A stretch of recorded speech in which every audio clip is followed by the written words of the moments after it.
तेजस्वी राबड़ी देवी पर आरोप तय हो चले हैं। लगातार आपको अपडेट दे रहे थे इस पूरे मामले को लेकर। लैंड फॉर जॉब का ये केस है जिसको लेकर फैसला राउज एवेन्यू कोर्ट में आना है। हालांकि आरोप तय कर लिए गए हैं। जल्द ही ये साफ हो जाएगा कि क्या कुछ आरोप लालू, तेजस्वी और राबड़ी पर लगाए जाते हैं।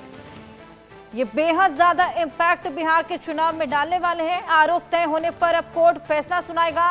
जल्द ही ये फैसला आ सकता है क्योंकि आरोपों को तय कर लिया गया है। लालू यादव, तेजस्वी यादव, राबड़ी देवी जिन पर आरोप तय कर लिए गए हैं राउज एवेन्यू कोर्ट द्वारा, फैसला सुरक्षित रखा गया था। जल्द ही ये फैसला सुनाया जाएगा और सभी की निगाहें इस पर टिकी हुई है। बेहद बड़ा फैसला साबित होगा। आपको बताएं कि व्यक्तिगत तौर पर पेश होने के लिए यहाँ पर कहा गया था, यानी कि फिजिकली मौजूद रहने को कहा गया था। अब स्पेशल जजों की बेंच इस पूरे फैसले के आरोप तय कर चुकी है और जल्द ही ये फैसला सामने आ जाएगा। आईआरसीटीसी घोटाला केस जिसमें जज आदेश भी पढ़ रहे हैं और जल्द ये साफ हो जाएगा क्या कुछ आरोप तय किए गए हैं। तो जजों ने आदेश पढ़ना शुरू कर दिया है। लालू, तेजस्वी, राबड़ी देवी पर आरोप तय कर लिए गए हैं और किसी भी क्षण ये फैसला सामने आ सकता है और ये फैसला ये साबित कर देगा कि इसका कितना इम्पैक्ट बिहार के चुनाव पर पड़ने वाला है। आईआरसीटीसी घोटाले केस में जजों ने आदेश पढ़ना शुरू कर दिया है। तो आरोप अब तय हो चुके हैं। बस जल्द ही ये फैसला किसी भी क्षण सामने आ सकता है। अदालत ने व्यक्तिगत रूप से पेश होने को कहा था और इसीलिए पूरा लालू परिवार दिल्ली आया हुआ है। तेजस्वी के राजनीतिक करियर पर खासा इम्पैक्ट ये पूरा आरोप डालने वाला है। लैंड फॉर जॉब मामला जिसको लेकर ये सुनवाई, आरोप तय किए हैं और ये फैसला किसी भी क्षण आ सकता है। जजेस आदेश पढ़ रहे हैं। आपको बताएं कि जिस तरीके से जेडीयू ने मांग की है तेजस्वी यादव को सीएम का फेस बनाने के लिए, उस पर भी बेहद बड़ा इम्पैक्ट ये पूरा फैसला डालने वाला है।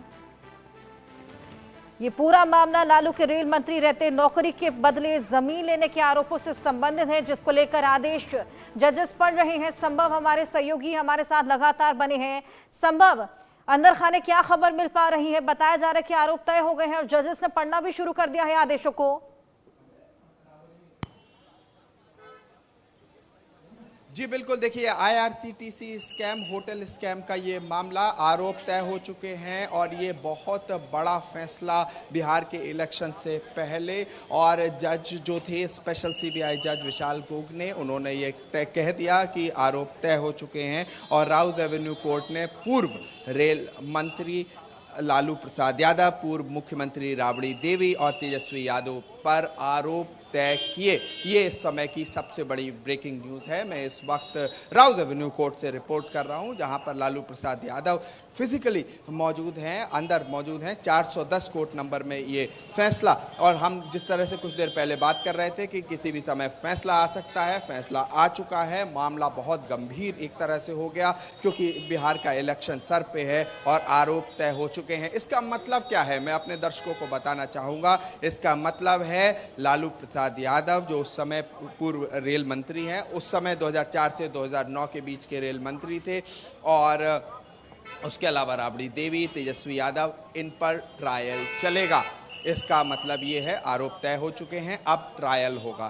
ट्रायल एक हमारे जो लीगल सिस्टम में जिस तरह से हमारे यहाँ जुडिशरी है उसमें एक बहुत अहम क्रूशियल माना जाता है। और अब एक कदम आगे बढ़ चुका है पूरा मामला। आरोप तय हो चुके हैं और अब ट्रायल चलेगा। सीबीआई के अनुसार जो होटल टेंडर देने में अनियमितताएं और घोटाले किए गए वो आरोप है सीबीआई के अनुसार। और दूसरी तरफ लालू प्रसाद यादव का कहना था कोर्ट में जब चार्जशीट फाइल हुई थी और उससे पहले ये कहना था कि ये आरोप एक तरह से मनगढ़ंत हैं और कोई ठोस सबूत नहीं है। फिलहाल जो ब्रेकिंग न्यूज़ है, सबसे बड़ी खबर आज की, जो एक तरह से बिहार इलेक्शन की दिशा और दशा को तय करेगी, वो है तेजस्वी यादव का इसमें एक तरह से उन पर आरोप तय होना, चार्जेस का फ्रेम होना। क्योंकि आज ये भी खबर आ रही है कि धारा 420 के तहत यहाँ पर आरोप तय किए गए हैं। जी देखिए, जिस तरह से हम डिस्कस कर रहे थे, दो धाराएं इंपॉर्टेंट हैं यहाँ। 120 जो क्रिमिनल कंस्पिरेसी की धारा थी और 420 एक तरह से फोर्जरी की धारा थी। इंडियन पीनल कोड, दो धाराएं थी और एक कुछ सेक्शंस थे प्रिवेंशन ऑफ करप्शन एक्ट 1988 के IRCTC स्कैम का ये पूरा मामला था, जिस पर आरोप तय हुए हैं। और 420 की अपने आप में एक तरह से बड़ी धारा इंडियन पीनल कोड की है। और दूसरा 120 एक तरह से 120B लगाई जाती है, क्रिमिनल कंस्पिरेसी जिसे कहा जाता है। और उसके अलावा जो प्रिवेंशन ऑफ करप्शन एक्ट 1988 उसके कुछ चार्जेस हैं। ये charges CBI central bureau of investigation ने लगाए थे और अब इन पर आरोप तय हो चुके हैं। चार्जेस फ्रेम होने पर फैसला आ चुका है, चार्जेस फ्रेम होंगे और अब ट्रायल चलेगा। अब इन सभी को, जो 14 आरोपी हैं, जिसमें पूर्व रेलवे मंत्री लालू प्रसाद यादव, बिहार की पूर्व मुख्यमंत्री राबड़ी देवी और तेजस्वी यादव, तीनों और कई लोग और भी आरोपी हैं। इन सब पर, जो 14 आरोपी हैं, इन सब पर ट्रायल चलेगा। अब ट्रायल में दोनों पक्षों के वकील अपनी क्या दलील रखते हैं कोर्ट में, ये देखना महत्वपूर्ण होगा। उसकी भी तारीख जल्द पता चल जाएगी कि ट्रायल कब से शुरू हो रहा है। लेकिन ये बहुत बड़ा क्रूशियल फैसला। और देखिए, कहीं ना कहीं जज विशाल गोगने, जो स्पेशल CBI जज हैं इस मामले में, पहले CBI चार्ज सबसे पहले एक टाइमलाइन समझ लेते हैं। 2017 में एक FIR फाइल होती है IRCTC स्कैम मामले में। कथित रूप से 2 होटल, एक पुरी में था होटल और एक मेरे पास उसकी कॉपी है तो वो मैं कुछ चीज़ें पढ़ रहा हूँ वहाँ से। एक पुरी का होटल था, एक रांची का होटल था। IRCTC के 2 होटल थे और उनके टेंडर प्रक्रिया में कथित रूप से भ्रष्टाचार का आरोप है। लालू प्रसाद यादव, राबड़ी देवी, तेजस्वी यादव और 14 जो आरोपी हैं उन पर। और ये था बेसिकली जो लालू प्रसाद यादव जब रेलवे मिनिस्टर थे 2004 से 2009 के बीच में, ये कथित अनियमितताएं पाई गई थी। ये CBI का कहना है अपनी चार्जशीट में। और उसके साथ साथ जो चार्जेस हैं वो 120, 420 और जो प्रिवेंशन ऑफ करप्शन एक्ट के चार्जेस हैं और आरोप हैं, और उन आरोपों को तय किया गया है। तो अब आगे ट्रायल चलेगा। आज की बड़ी खबर ये है कि राउज एवेन्यू कोर्ट ने इन तीनों पर और जो आरोपी थे उन पर आरोप तय कर दिए गए हैं और सभी आरोपियों को अब ट्रायल का सामना करना पड़ेगा।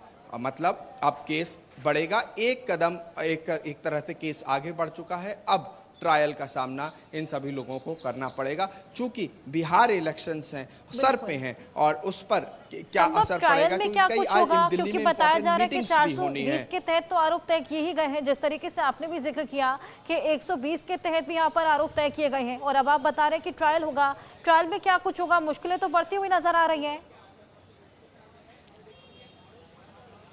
जी बिल्कुल, देखिए, जिस तरह से कोर्ट ने अभी ओरली कहा था कि आप अगली हियरिंग में मौजूद रहेंगे, तो ये सब लोग मौजूद थे। इससे पहले एक और मामला चल रहा है, लैंड फॉर जॉब स्कैम जिसे हम कहते हैं, जिसका जिक्र आप भी कर रहे थे।